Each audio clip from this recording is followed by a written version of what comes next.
What is up, everybody? Welcome to Fishy Hour. Woo! We're back. It's Monday, right? Monday, and it's Fishing Report Mondays. And let's hang out, have a good time. It's the first day of work. We've gone through the work day if you work Monday through Friday, and now it's time to hang out, relax, grab yourself a nice frosty beverage, and let's hang out, talk about fishing, and other stuff too, and other stuff. Salty crypto hour, yes. That's it. Man, there's so many things I've been working on lately and experimenting with. Yeah, I'm gonna do like a whole analysis of everything I'm working on, and hopefully shape it down into one thing, so I'm not so spread around. But it'll be good. It'll be good for the channel, I think. Okay. Shout outs real quick. Just go back to the traditional Fishy Hour status, the original Fishy Hour idea, which was just to hang out for an hour, talk about fishing, just have a little break from your busy schedule, hang out, have yourself a beer, have yourself a glass of wine, have yourself a soda, whatever your beverage you prefer. Speaking of whatever beverage you prefer, throw it in the chat, and I'll do some shout outs. Well, I'll do some shout outs right after this Pop Top. Let's do Pop Top first today. So on a scale of 1 to 10, if you're new to this show, we do Pop Top. Pop Top is where we it's just started as part of a tradition. When at the beginning of the show, I pop open my drink, and you guys get to rate between 1 and 10. 10 being the best Pop Top you ever heard in your life, 1 being the worst. Here we go. Rate this Pop Top. Meet this music.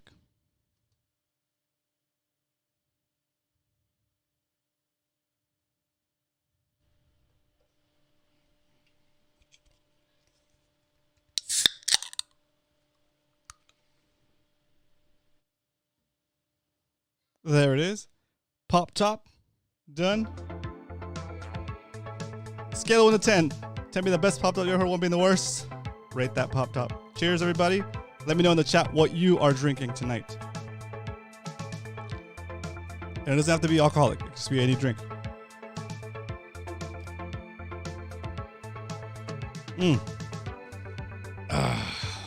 That's good. So good. All right, shout outs. Leonard in the house. What up, Leonard? Salty Dangler in the house. Crypto Hour, bitch. Awesome. I see Doug, Ruben, El Sueño in the house. Yo, what's up? Roy, hey, Roy, what's up? How you doing? Good to have you back. Mark G in the house. What up? Evening, Max. Mr. Joe Antunes, welcome back to the show. Third fishing. Tried fishing a bit today. Mission Bay. Anyone enjoy mentoring a guy that really enjoys fishing? Let me know. I'm eager to. Very cool. There you go. So, Joe, you're in the Facebook group, I think. No, sorry, I'm sorry. You're in the Discord group, right? And there's a lot of people in there that are fishing every day, are fishing all the time. Also, Joe, if you have any questions for me, you can message me through Discord or send me a message through Instagram, right? You have my contact info. Or even better, if you have a specific question, bring it into the chat. Ask me in chat, and I'll be able to help a lot of people at once. If somebody else has that same question, I can help you with the question, while at the same time helping people in the future with the same question, right? And also the guys in chat can help you too. So it's pretty cool the way that works. Big water yak fishing. What up? Welcome back to the show. I see Zach Riggs in the house. Good evening, y'all. Welcome back, Zach. Glad to have you here. Let's see, I got Mr. Eric, the Judge Lehman in the house. What up, Eric? Eric is back. Cool, there he is. I see. Okay, I see Mark. I got Mark G. Did I get Mark G? I got Mark G. Water on the rocks and sushi for dinner. Ooh, yummy. I got Real Dreamer, LaCroix water. Oh, nice. Pineapple flavored water. Nice. Okay. Ice water. Okay. A lot of healthy drinkers over here. I think I'm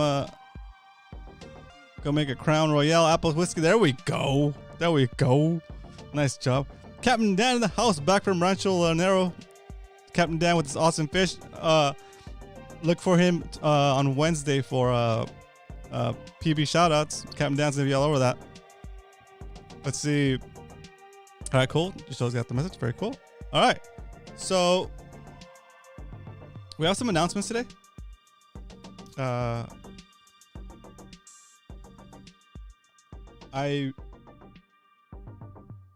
let's do some. So we have a one announcement that is kind of cool.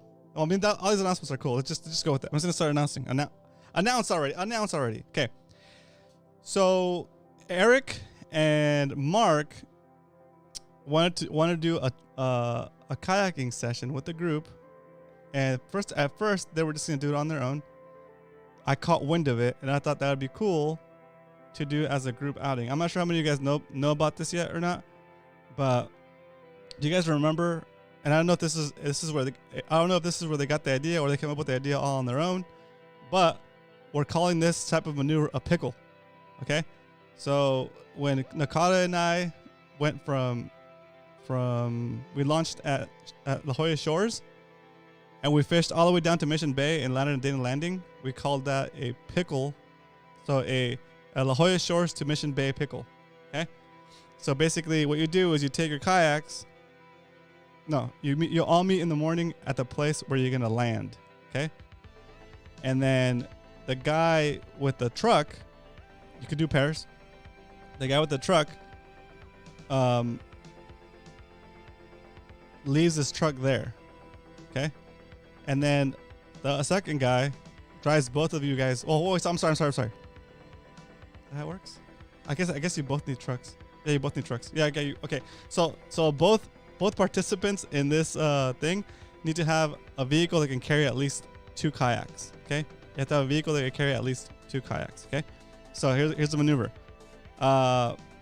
Let's just say I'm gonna go with Zach Riggs. Okay, so Zach Riggs is gonna go to this pickle event between Mission Bay and La Jolla Shores. No, I'm sorry, Mission Bay and Shelter Island.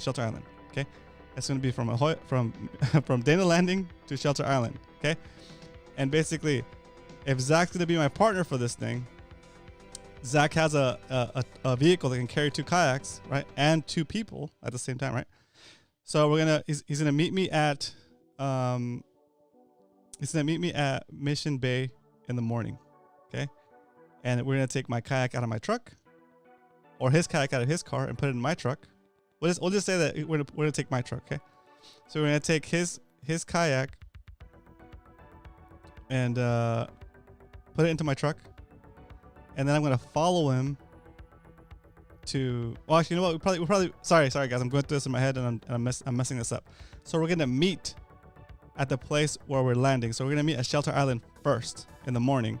We're gonna take his kayak out of his car and put it on my truck. Then we're gonna leave his car there, or his truck there, and then I'm driving Zach and myself to Mission Bay to the Dana Landing launch. Okay, and then all you guys will be doing a similar thing with your partner. Okay, you guys have to partner up. I don't know who's going yet. We'll have to figure it out before this happens. Okay, and then once you partnered up, you go do that. Yeah, sorry, John.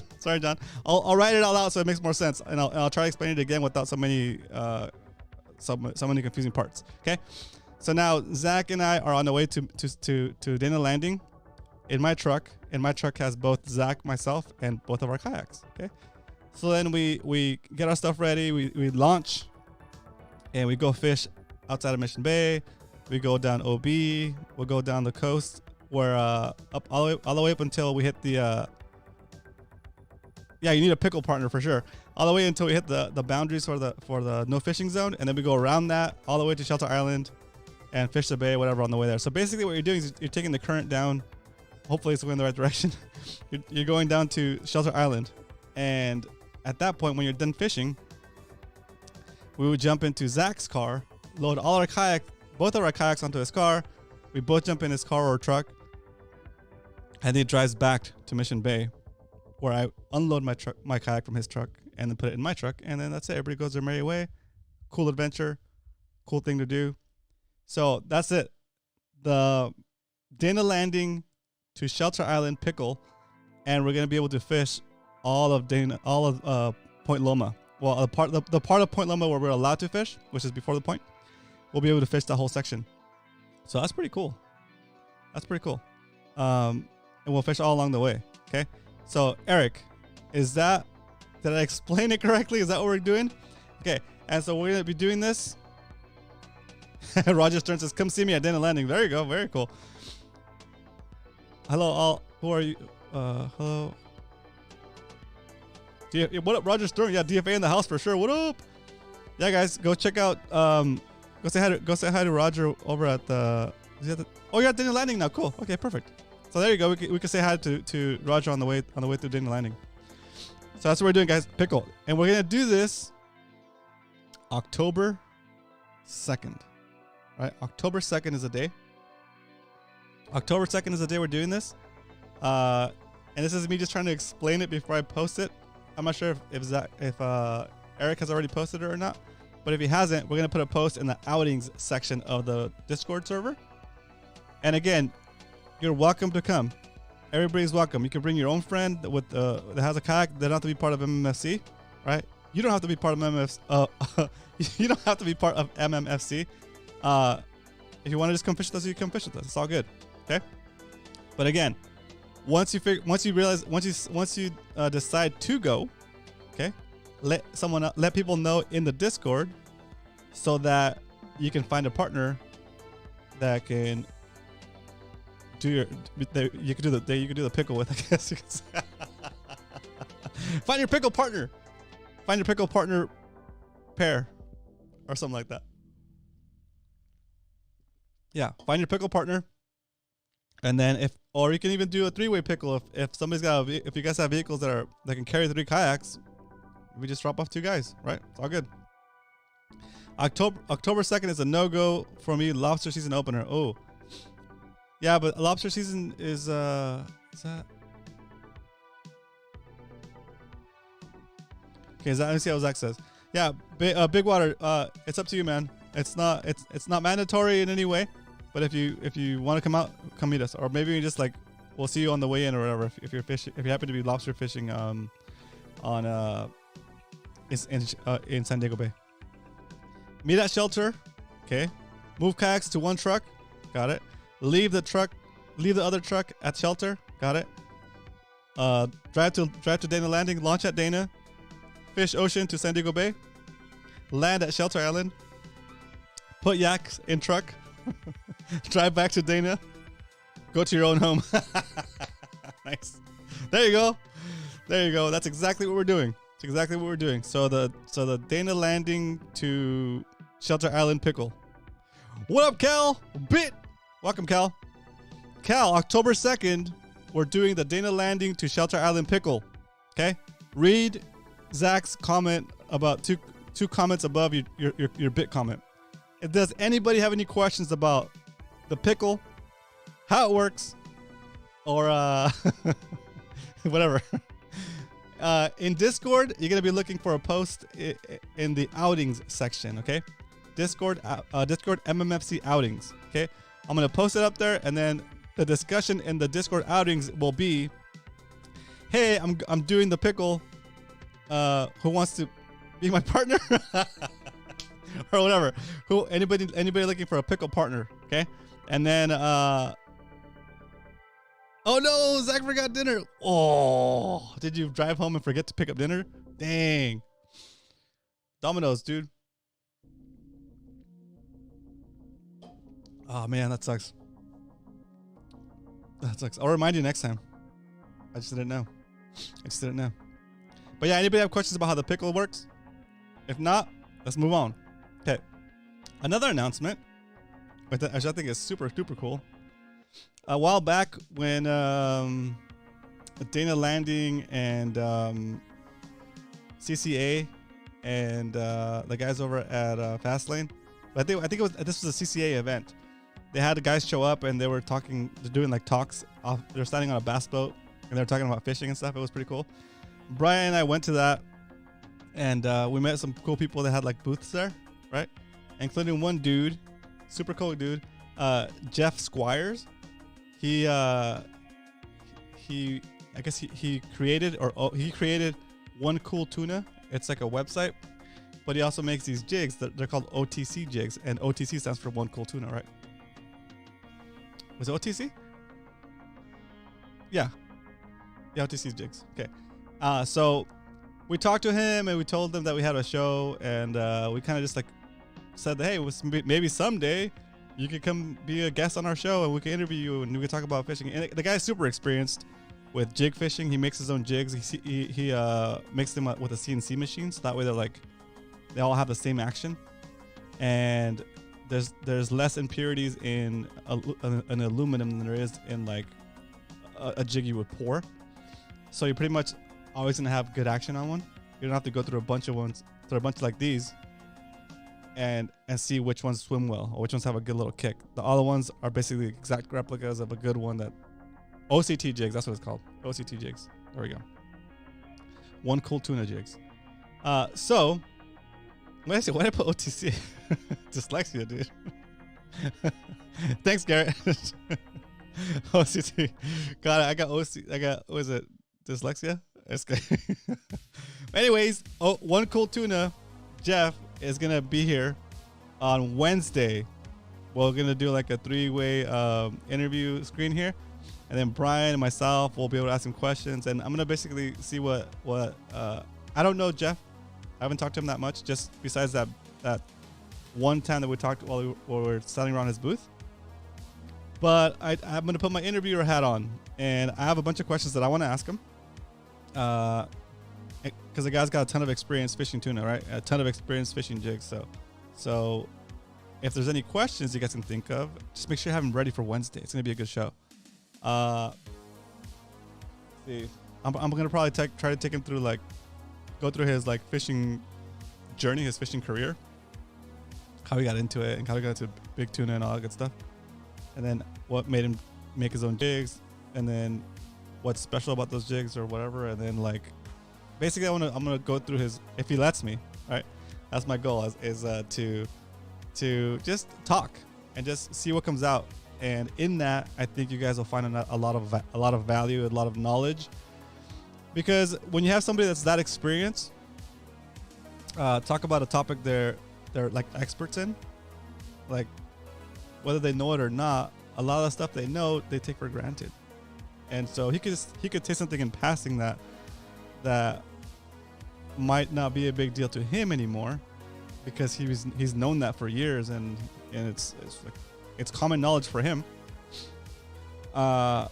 That for us could be like a mind-blowing thing that oh, I never thought about that, or I've never thought about fishing it that way, or you know what I mean? It's gonna be valuable, I think. So make sure you come back on Wednesday. It's gonna be it's gonna be a really good episode. Cool. And then also we're gonna do fishing shout-outs and all that good stuff. So it's gonna be a fun episode. Okay. Let's see. Yeah, I guess that's it for announcements. I guess that's it for announcements. Just real quick, if you're watching this, if you're watching a replay of this, and you have any questions, do leave your questions in the comments, and I'll come back and answer your questions with Brian on Wednesday or next Monday. Okay. So if you do have a question, you do have the ability to ask questions here. Also, you can go to our Discord and ask questions there. Okay. Let's see. What else? Okay, I think that's it as far as that goes. Does anybody have any questions so far about what I've talked about? So our guest, the pickle that we're doing October 2nd. Anything, just put it in the chat, and then I'll pick up on it, and we can talk about that topic. Let's see. Shoutouts. I got some shoutouts. I got Cal. I got Dave Rage. I got Yakma. What up, Yakma? Welcome back.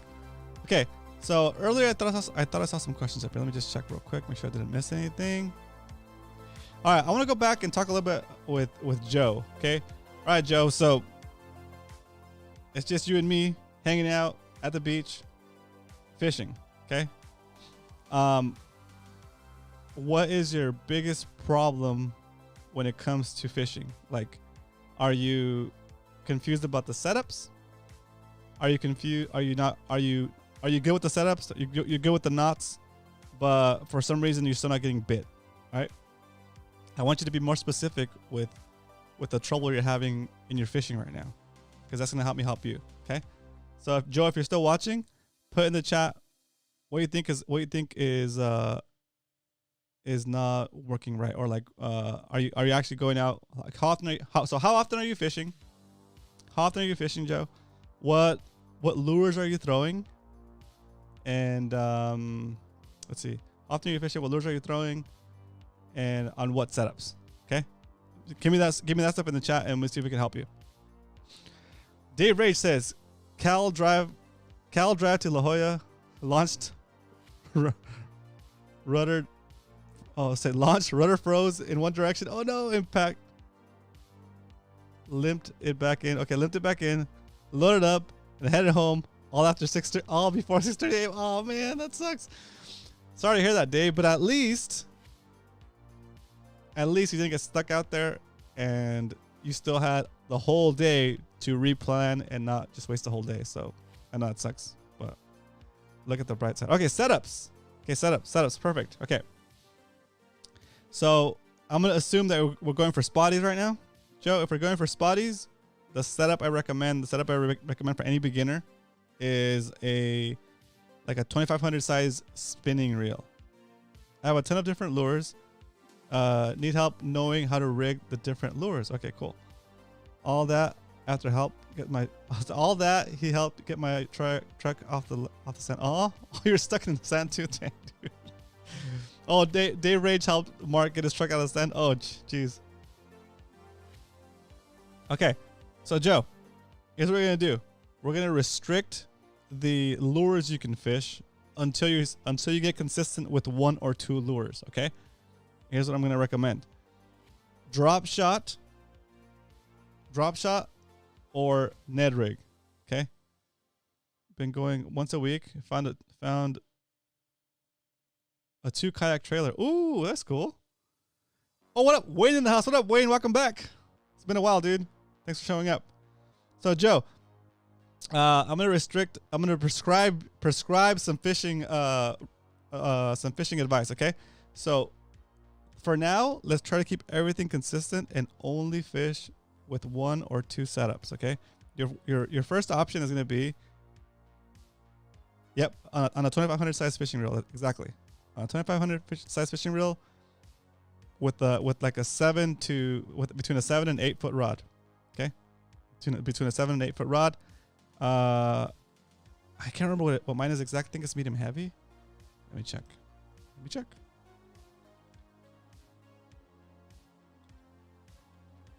And guys, feel free to jump in with any advice you guys might have. So, okay, so I'm doing where is it? Phoenix feather. Yeah, medium. Okay, so I'm not even doing medium heavy. I'm just doing a medium fast. Okay.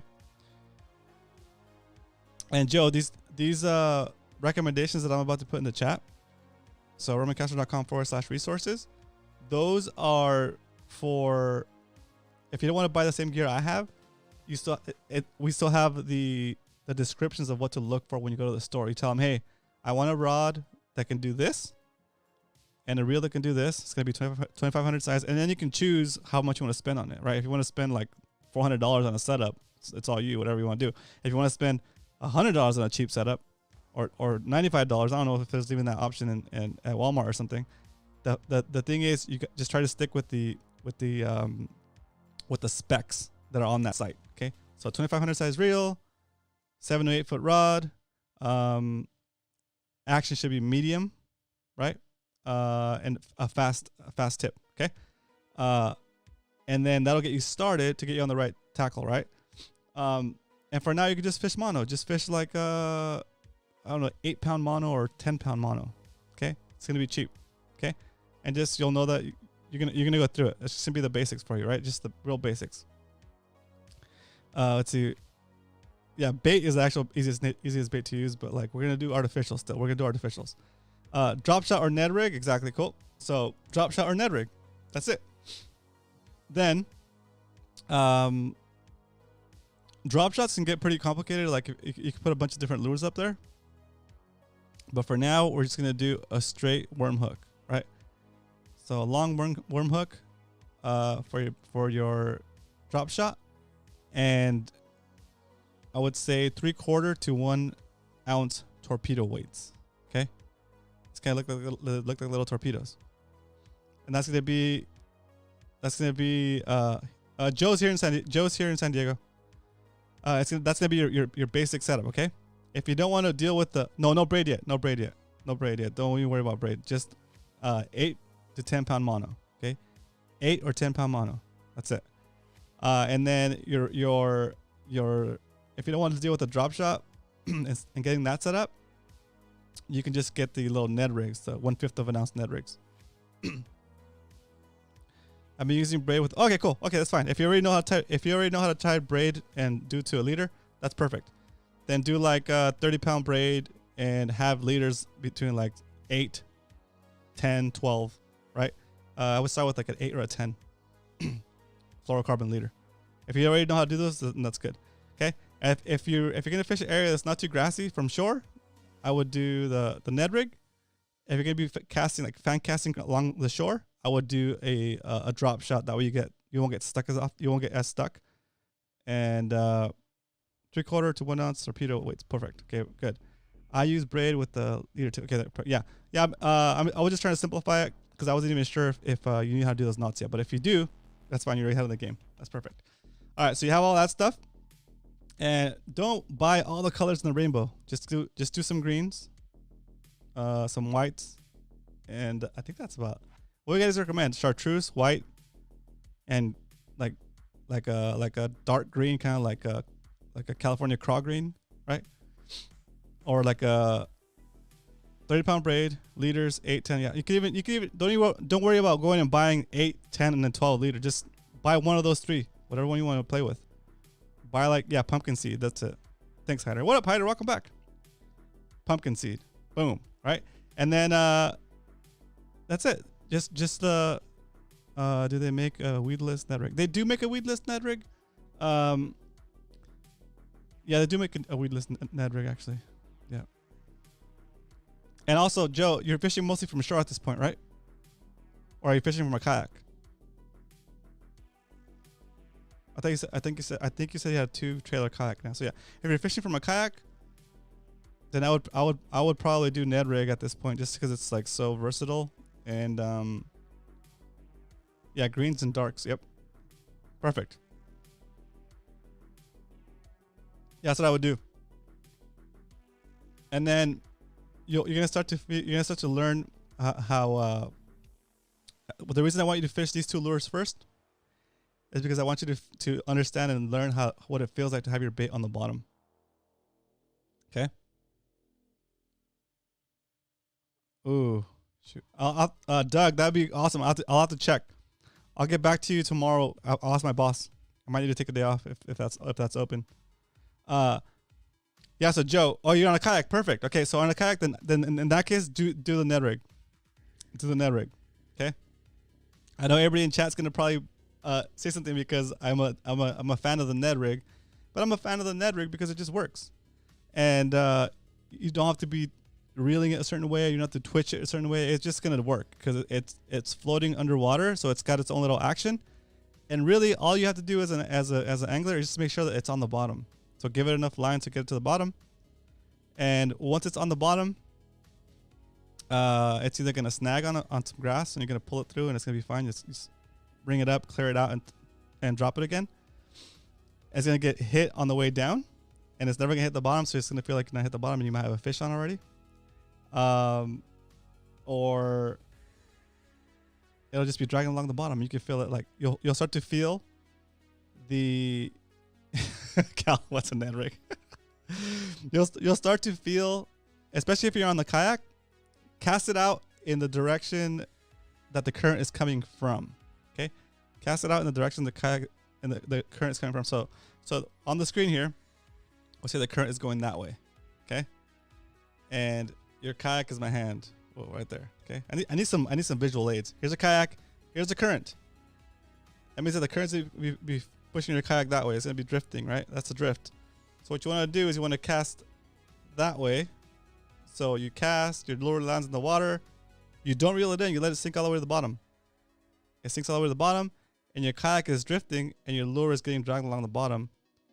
And you have your rod in your hand, and you have it at like a 45-degree angle, so you can feel like the little bounces, right? And then as it's bouncing, you'll feel like you'll start to understand. Okay, it feels like. At first, you're gonna get freaked out whenever you hit a little snag, and you'll be like, "Oh, it's a fish." Oh no, it's not a fish. It's just a little rock, or it'll be like a little tick, and that'll be like, "Oh, it's a little rock," or it'll be like a gradual weighing down of the line, and that's going to be like maybe like a beginning of a snag into like some weeds, right? Like eelgrass. And you'll pull that and it pops through and it cuts through the weed, and that's back on the bottom. Or it'll feel like nothing's there, and that's probably because you're off the bottom. Maybe your line is too short for the current you're in, right? So what I want you to learn first is how to get your lure on the bottom, feel what it's like to have your lure on the bottom, and make adjustments for it, right? If it's too long, your lure's gonna get too far away from you. It's gonna be more likely for it to snag. If it's too short, your lure is not gonna be at the bottom dragging on the floor. Okay, so it's gotta be dragging on the floor. That's the key thing right here, is dragging on the floor. Okay.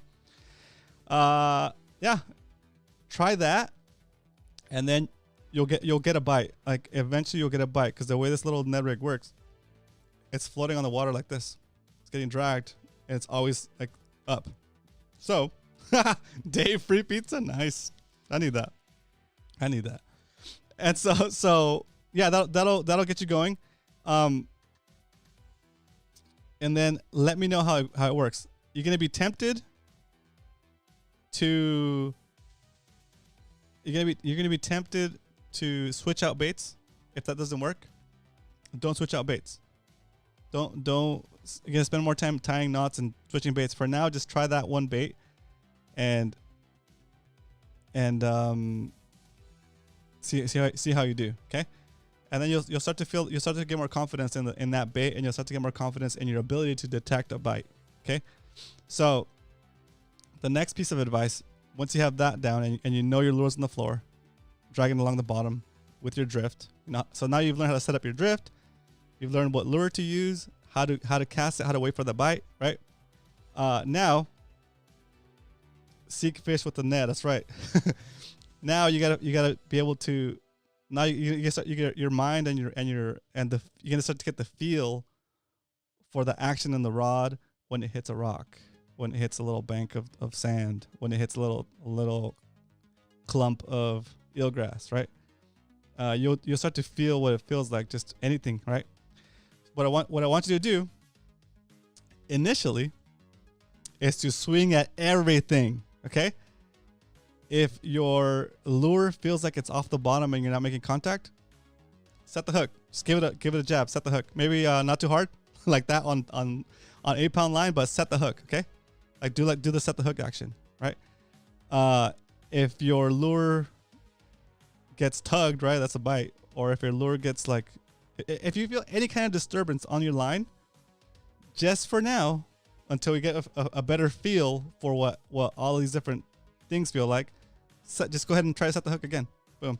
So if your lure feels like it's floating and it's off the bottom, set the hook, right? If you feel like something tapped it, set the hook, right? If anything at all changes in that lure's action or lack of action, try to set the hook, because you could have a fish and not know it, right? Depending on how the fish picks up your lure, sometimes the fish could pick up the lure and be swimming towards you, and you don't even know that there's a fish on there, but you don't feel the bottom anymore, right? So that's when you try to set the hook and hopefully freak out the fish. He changes direction, and then now he's hooked, right? Because the lure was in his mouth, or something like that. That'll be like the basics of you that'll be the basics for you to start working on that, right? And then try that for a couple of weeks, and or even on your next session, right? And then come back next week and let me know what happened, or let me know if you have any questions, right? But do try those things, and then I think that'll be a big improvement. I'm not sure. I haven't seen you fish, so I'm not sure how you're doing. But ideally, you want to have that on the bottom. Okay. TRD Ned is California crawl. Yep. Or Canada crawl works pretty good for me. Yep. Those are the perfect baits. And don't buy like 20 packs of these things. These things last forever, dude. You can get like 100 fish on one if you don't lose it. Okay. Maybe even more than that. So buy one pack. It's going to come with like 8 of these. I would do like California craw. Yeah. Or Canada craw. I think they just renamed it to Canada craw, but those are good. That's a good color. And just, yeah, Z-Man TRD net, 1/5 of an ounce heads. And when you get the heads, make sure you get the Power Finesse jig heads. So the Power Finesse mushroom head. Don't get the regular ones. The regular ones, the wire is thinner and the hook shank is shorter. If you get the Power Finesse ones, it's the same weight. It's still 1/5 of an ounce, but the hook is like that much longer, and it's a thicker wire gauge hook, so it'll do better. Okay, so Power Finesse Shrooms Z-Man and some California Craw TRDs. I think the TRD stands for the real deal, but it sounds like turd.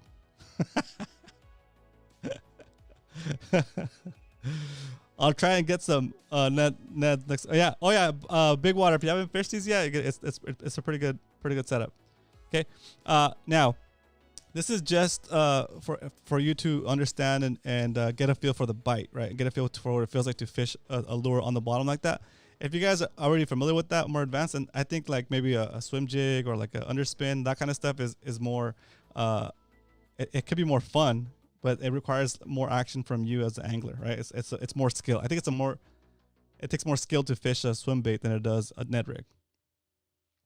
And you're saying drop shot style might wait at the very end of the line, lower far up from the wait. So on that one, Joe, if you're gonna try the drop shot, I would do at least 1 foot between the weight and the hook. If not, maybe 1.5 feet. Okay. I kind of just don't like dealing with the weight flopping around and the fish on the hook, and when you land it. I prefer the Ned rig because of that, because it's all in one little package. But if you're okay with that kind of stuff, that's fine. You can do it that way. And the cool thing about that the cool thing about the drop shot setup is that you're less likely to get snagged. And really where you want that hook relative to the weight is just so that it's outside the eelgrass. So if you happen to be fishing in tall eelgrass, or the current is not very high and the eelgrass is sticking straight up, then you'd want a longer length of line between the hook and the weight. But if the grass is like laid over because the current's so strong, then you can probably get away with like a foot long or a 6-inch leader between the hook and the weight. Okay, it just depends on the conditions. Cool. All right, that's cool. I'm not even sure if Coach messaged me, but I'm not sure if he's on. Hey, Coach, are you on? John says, Roman, Coach says he'll be ready in a minute. Perfect. He's not on YouTube at the moment. Okay, cool. All right. Well, I'm ready. I'm gonna get the Discord up over here, and then whenever Coach is ready, I'll bring him in. Let me get my Discord launched. Do Hallies bite on the Neds? Yes, they do. Hallies will bite on the Ned. I've caught multiple Hallies. Okay, we got. All right, yeah. Let Coach know that my Discord is up, and then I can bring him in when he's ready, if he calls in. It's back here.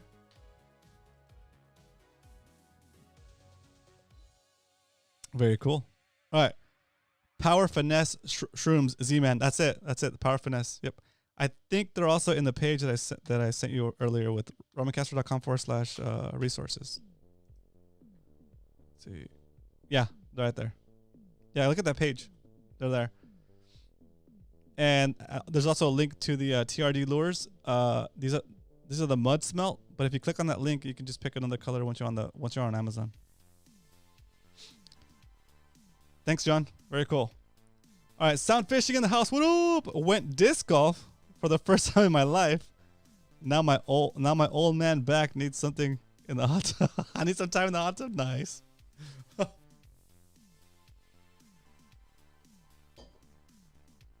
Oh. All right. Anybody else have any advice for Joe, or any questions? Please do put them in the chat. We can jump on those for a little bit. My arm almost fell off after the first time I went disc golfing. That's awesome. That sucks. Oh. Okay. Let's see. That's so good. All right. So it looks like it's good. I'm kind of scrolling up, see if I have any more questions, guys. Good.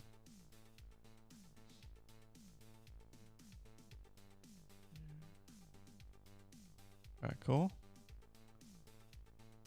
Okay. Lobster hoop netting. Does anybody have any questions about lobster hoop netting? Also, who's gonna try it who's gonna be trying it for the first time this year?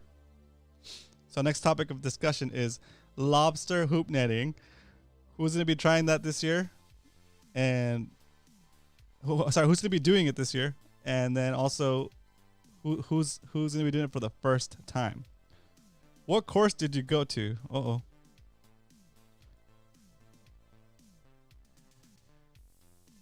When should I use my sabiki rig to get some bait? Some live bait. Where or when? Okay. Pretty much in the mornings or anytime you see bait activity. And it sounds vague. Like, how am I going to know it's bait activity? Well, you'll see it. You'll see them ripple along the surface. Or sometimes you'll be fishing. You look over the side and you're like, oh, there's a ton of bait right there. Drop your sabiki in. See what happens, right?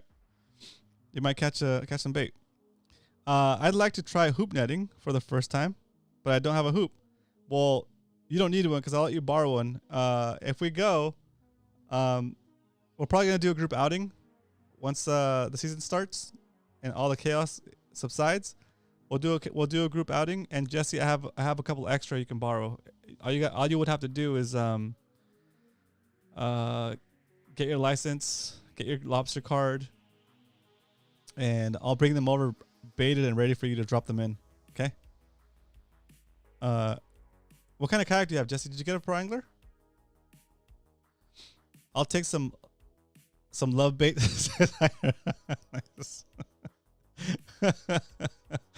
Some fishing says I was at Balboa Park, I think. Oh, okay. So there's a disc golf course. That's pretty cool. Captain Dan says I'm doing it on my boat. First time with Arnie. Oh, very cool. Captain Dan, that's awesome. On a boat, I think no matter how many people are on there, you can only put out 10 hoops, right? So, okay, so let's do this.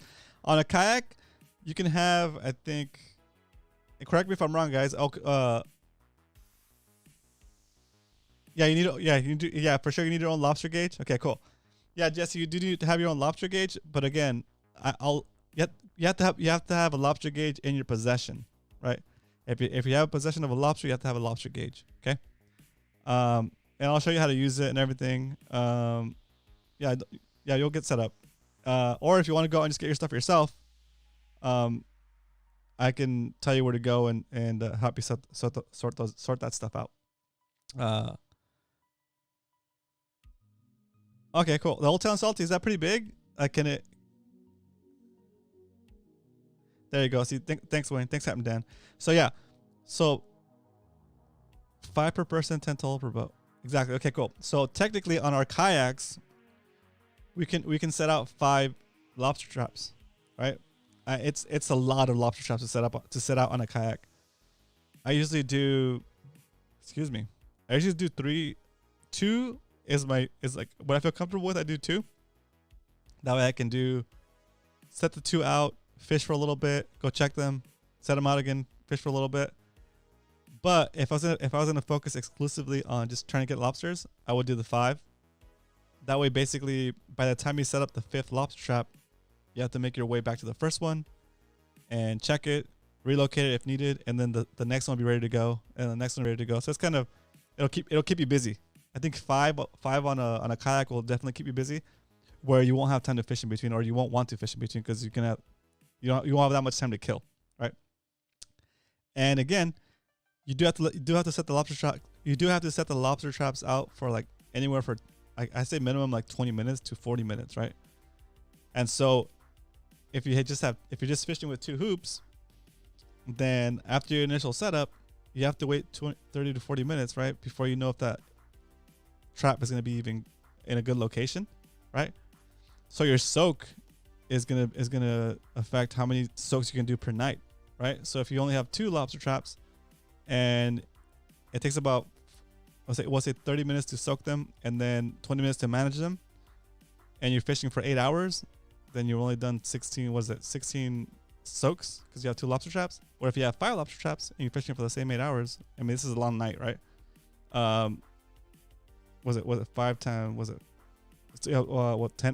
10 soaks, whatever. So anyway, it's not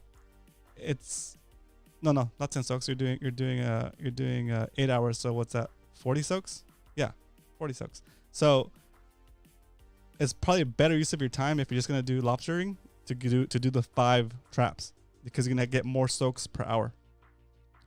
And this might be going too technical, but let's go get ready to talk to Coach. All right, Coach. I see you.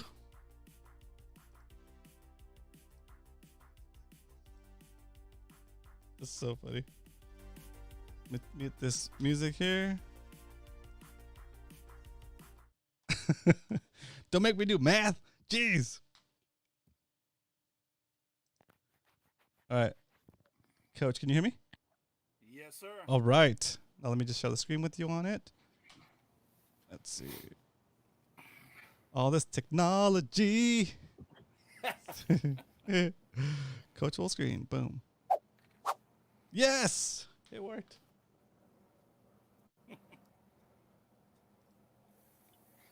I'm still always surprised at like technology. It's amazing.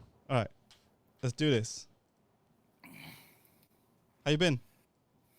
Been all right, other than kind of a really bizarre experience in the valley the other day. All right, are we talking about that today? We can if you want. If you want to make time. Let's do it. Okay, let's do the report, and then we'll go into a little story time. This is a wild one. This has never happened to me before, and I hope it never happens to me again. Uh-oh. But let's rip through this other stuff real quick, and we'll get to it. Let's do it. All right, so we got pretty much full tides right around sundown right now. Really looking good for what I do tomorrow into Wednesday.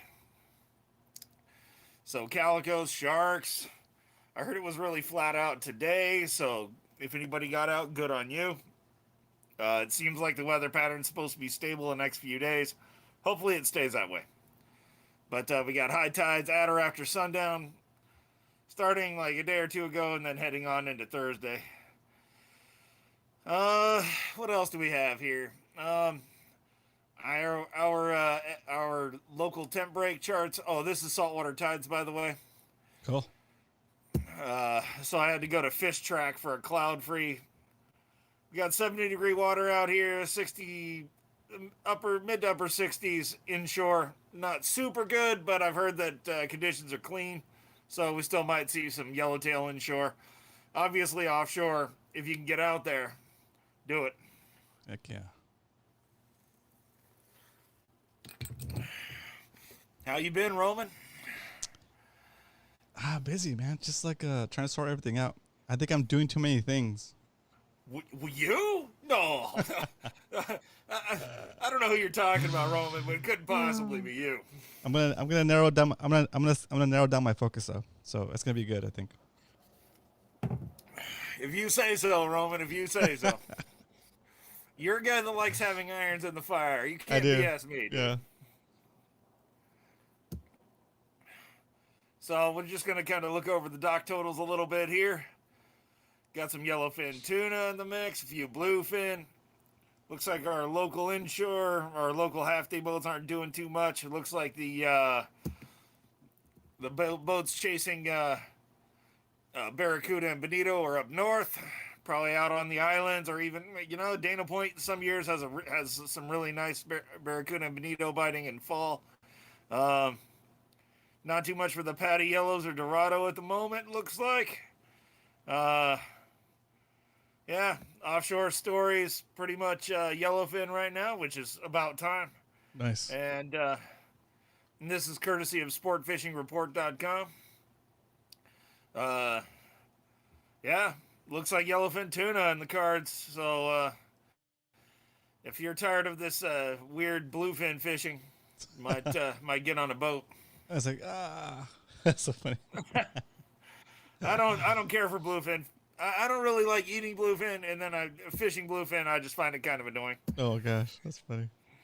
So here's our OSPO right here, and we still got a good connection to the south. So yeah. I think our season's not over yet. Although you can see along the coast here, you can see this cooler water upwelling against the coast. Yeah. if this comes a little farther north, I think it'll finally kick these bonito into inshore gear. I know that there's been a big school of anchovies out west of the jetties. Sometimes they're up against the jetties, sometimes they're out a mile or so, but they're still in the same area from what I've heard. So if that's something that you're thinking about, that would definitely be something worth checking out if you were inclined. Nice. Okay, that's good. So on to my Imperial Valley report. I have a question from Brian. Looks like it says, "Question: I've seen some posts of people catching bluefin. Do you have any reports on where they're at? Freezer is getting low on bluefin tuna, and I'm getting the shakes. Thinking about running out." Yeah, bluefin shakes are a common thing. I've heard that the tuna are down below the line. I don't know that. I've heard that the bluefin are farther offshore. They're like Clemente and on the banks. Mm. I mean, that's not to say you might not see them inshore anytime, or the yellowfin, either one. Yeah. I'm really kind of hoping we'll see some local skippies before the season's over. So far, it's been pretty dark on the skipjacks. There was a few caught last week, but otherwise it's been pretty slow. So, and don't let anyone kid you. Skipjacks are fine eating. Just bleed them out and get them on ice like any other tuna, and they're good. Awesome. Really, though, I think the story's going to be bonito here sometime in the next few days. It's going to go wide open, I hope. Any other questions? That's it. Tyler says they're at Tanner, and Cortez says, okay. Yep, they're out there 100 miles or so. Yeah. We're gonna need some gas cans, Brian. Let's go. And I heard south of Clemente coughed up some good ones last week too. That's a long way from the barn, though. Yeah, it is. It is. Cool. All right. So, Roman, let me get I you on realize screen. this is only interesting to maybe a quarter of the people here, but I went on my first Imperial Valley run of the season on Friday with my kid. Nice. Took my daughter out there and just kind of for some daddy-daughter time. Huh? And first stop, I pulled 22 fish according to her numbers, 22 fish according to her numbers. Nice. Slowed down after that. I think I ended with upper 30s, but Okay. Some really nice quality ones. But it was brutal. It was a slog. Why Here's my report. Was it cold? What's that? Was it like what was brutal about it? The mosquitoes were terrible. The humidity was outrageous. There was no wind. I mean, it was like between 85 and 90 and 80% humidity with no wind. It was Wow. It was grueling for sure. I ended with 8 species, Jeez. which for freshwater is pretty good for me. Yeah. Everything from tilapia and bluegill. I caught a super dark black carp at like 3 a.m. on Saturday. Striped bass, bluegill. Caught a beautiful sunset and sunrise. And then there was my haul, like 8 or 9 catfish, couple stripers, 3 largemouths, a pile of tilapia, and Nice. a couple of randoms. Oh, there's a flathead catfish in there too, along with all these channel cats. Nice. And then there's my 15 to 16 inch turtle right there that I caught too. What? True story. That's awesome. But some people probably won't want to see that, so let me scroll up here.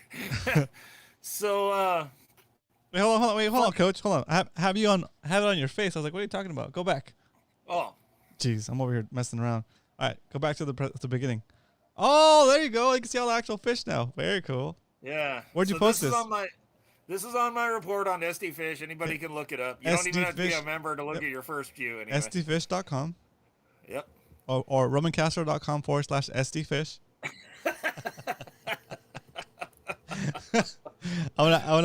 You are a funny guy, Roman. I want to have the record for most people referred to SD Fish. Well, let me know when you have the most likes and funnies rated, and we'll talk. No. I'm not gonna beat you on that one, but I'm gonna beat you on the most referrals. That's so funny. Yeah, if you guys want to go sign up for SD Fish, go to romancastro.com/SDfish and open an account. You can comment on Coach's post here from his Imperial Beach report. They're all cracking up. You're funny, Roman. You're a funny guy. Oh, so what is this? That one. What was that one? That one is a tilapia. I caught some bigger, but that was just the first one I took a picture of. Nice. There's a super dark, almost black carp I caught at like 3 a.m. on Saturday. There was a striped bass I caught in the morning. And there's one of the bluegills I caught in the morning. I caught a few. There's a lot of fish in there. There's a sunset.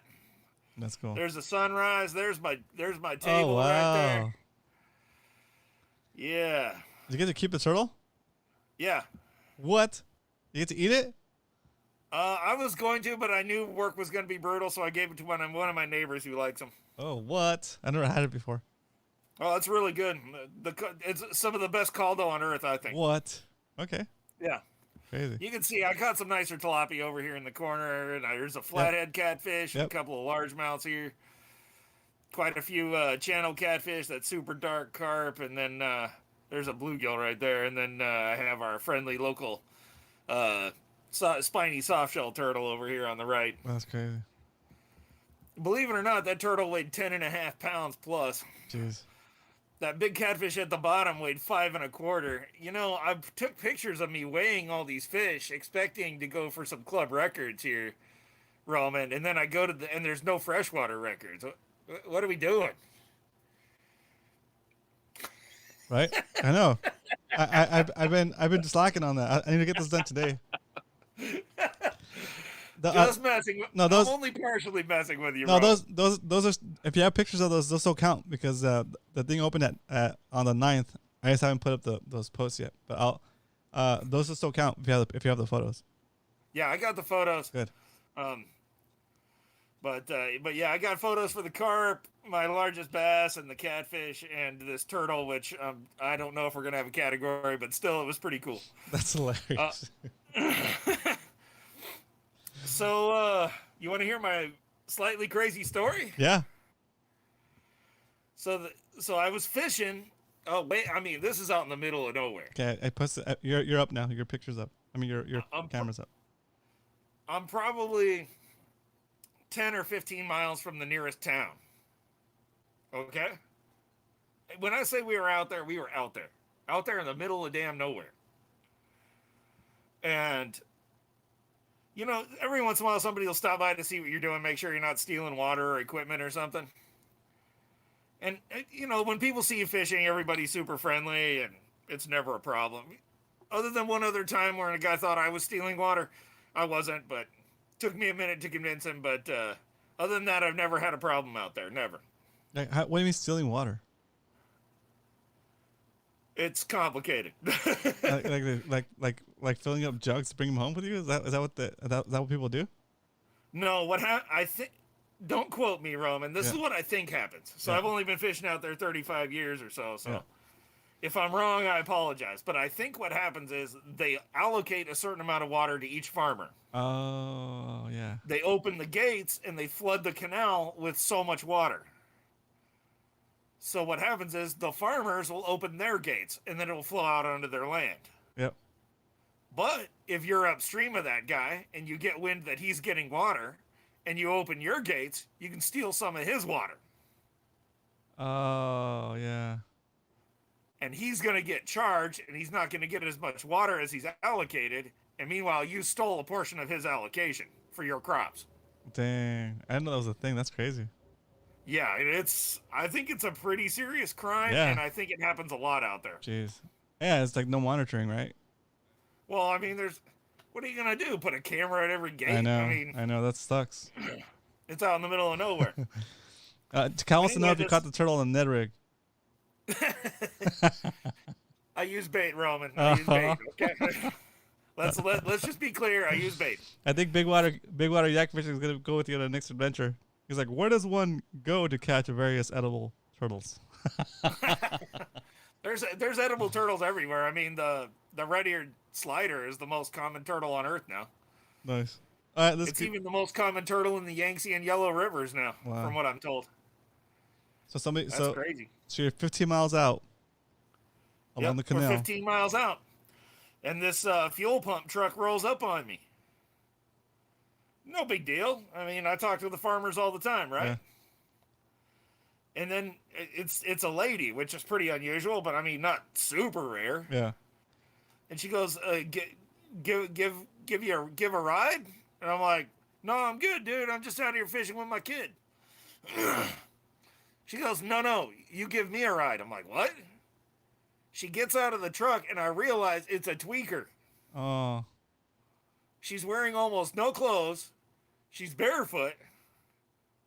And I was like, "What the heck is going on?" So I'm like, No, I'm good. I'm here with my kid. Sorry, good luck to you. I don't know what to tell you." I get in my car to leave. She jumps in the back seat Oh wow. behind my kid. Oh wow. I start freaking out. I'm like, "What? There's no way." I eventually persuaded her to leave my vehicle, locked the doors, and I started peeling out, getting out of there. And she was pounding on my windows the whole time as I was leaving. Oh wow. Wait, but she pulled up on a truck? Yeah, she had a full F-150 pump truck. Like she stole it or something? Yeah, well, I mean, I'm sure somebody just left the keys in the Oh my yard God. somewhere, and she just walked up and took it. Oh my gosh. That's crazy. So I ended up calling the sheriffs and calling her in. I'm like, "She's over here. She's driving this direction on this road." And That's crazy. so I kind of backtracked a little bit and like circled around. Yeah. And I stopped at this other fishing spot I have just to kind of settle down a little bit. That's pretty crazy, dude. It's Yeah, that's wild. yeah, it was nuts.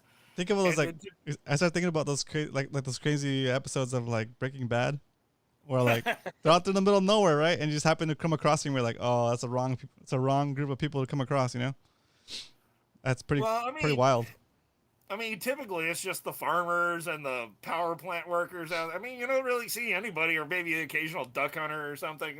Or an There's really occasional nobody smuggler. out there That's good. 99.999% of the time. Dave Rage has a question for you. Yeah, All in the same body of water? Yes. sort of. Okay. Cool. The Imperial Valley's like 20 to 30 miles wide, depending on where you are, and it's about 55 miles long. Oh man. So you're talking about 1,000 square miles of interconnected canals and waterways and reservoirs and just everything. Jeez. Yeah. Okay. That makes sense.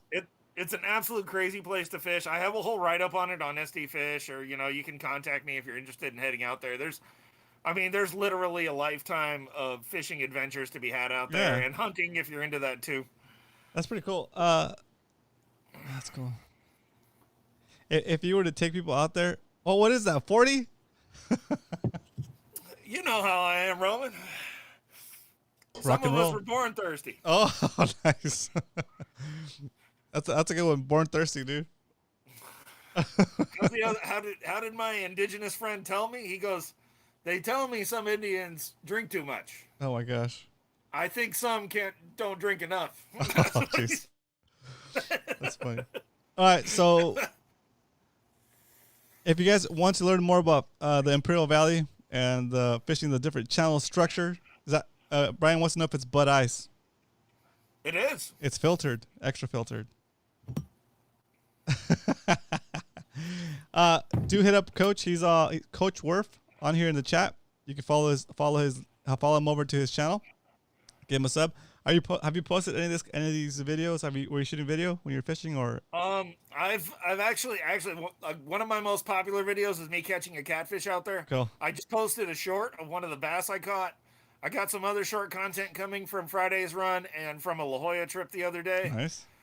And I still have some ditch fishing short content to put up, and I still have gopher trapping stuff I want to do too. Oh yeah, that's good. Very cool. All right. Do you have a book recommendation for today? Okay, I kind of did an overview of this series, but I Okay. kind of wanted to do a little more specific with this book, if it's all right. Okay. So, Alan Dean Foster, A Call to Arms. I kind of reviewed this a few weeks ago, but I reread it. And I want to upgrade my recommendation to 4 max out of 5. Oh wow. And not to spoil anything, but you would think that a composer might actually be a good general. Interesting. And that's all I'm going to say about that. But anyways, yes, I upgrade that to 4 max out of 5, or maybe 4.5 max out of 5. What's the title? If you like sci-fi. What's the title? This one is a Call to Arms. Okay, cool. That's the one with like it's like based on like aliens or not like mutants, right? No, this one's aliens, and they're basically there's a huge alien race that basically incorporates everybody, kind of like the Cool. the Borg, like the Borg or the Zerg. Yeah. Got it. That's funny. And there's a group of aliens that oppose them, and they managed to find humanity before the opposition did. Interesting. Okay. Nice. So they recruit humanity into the interstellar fight zone. Brian said, "Coach still gets to do book reviews." Right here, Brian. Right here. Right here. Yeah, that's right. Awesome. Oh, Roman, my kid's funny, right? So she goes. So after we had like stopped and everything, I was settling down and everything because I was kind of climbing on the ceiling for a second. My kid goes, "Did you notice how she smelled?" And I'm like, "How she smelled?" She goes, "Yeah, like something rotten, kind of with some perfume on top." Oh, I'm like, "Why did you tell me that?" She goes, "I don't know." So out there's this thing called the New River. It's where all the agricultural runoff goes, and industrial, and actually mostly it's industrial runoff from Mexico. I'm sure you can imagine what this thing smells like. Oh man. And I said, "So which smelled worse, her or the New River?" And she goes, "I think she smelled worse than the New River, Daddy." Oh jeez. That God. sucks. That sucks. Oh man. Well. Anyways, feel free to hit me up on YouTube, SD Fish, Discord, whatever you like. I'm around. Hit me up, send me a message, send me a text. Everybody's got my phone number, so There you go. Very cool. All right, let's take Coach out with a round of applause from the live studio audience. Thanks, Coach.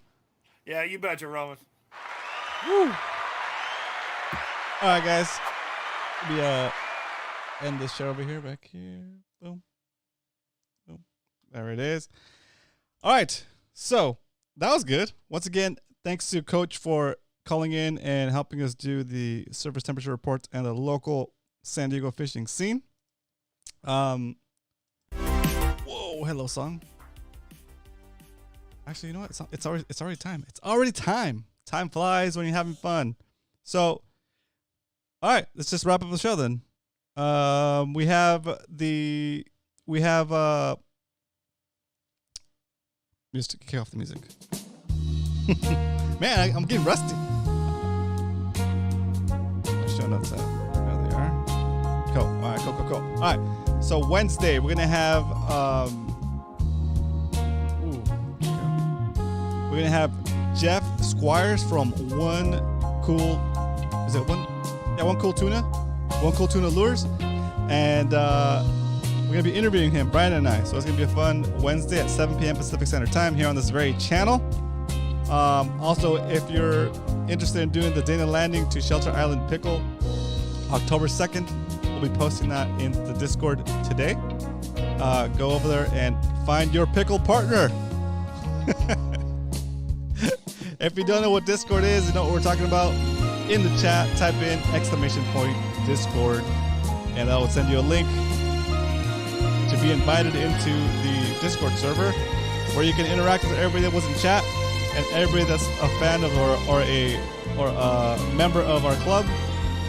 It's a free club to join. It's basically a group of guys and gals that enjoy fishing and enjoy being around other people that are respectful and can be grown-ups about learning to fish. Okay, so come hang out with us, come fish with us, and again, if you have any questions to yourself, allow myself to introduce myself. If you have any questions about your fishing technique, and you want help with figuring out maybe a better way to do it, a different way to do it, come back on Mondays or Wednesdays. Ask your questions, ask for advice. We'll help you as best we can. We'll assign you some fishing homework like we did for Joe today, and then we'll take it from there step by step, and sure enough, you'll become a better angler, okay? So once again, thanks for hanging out with me today. Hope you guys enjoyed the show, and I will see you guys on Wednesday Wednesday, 7 p.m. Pacific Standard Time for bait fishing with Roman and Brian. All right, good night, guys.